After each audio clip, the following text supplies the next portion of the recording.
How to fix Microsoft not sending verification code SMS text. 1. Check your phone number. 2. Check carrier plan. 3.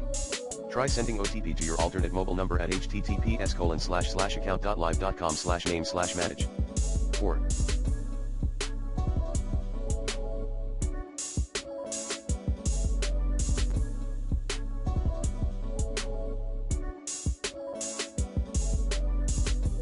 Disable proxy/VPN. 5.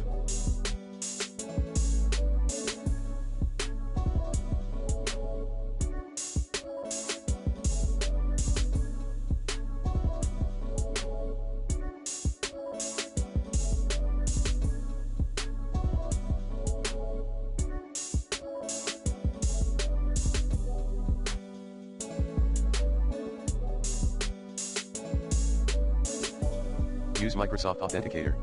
6.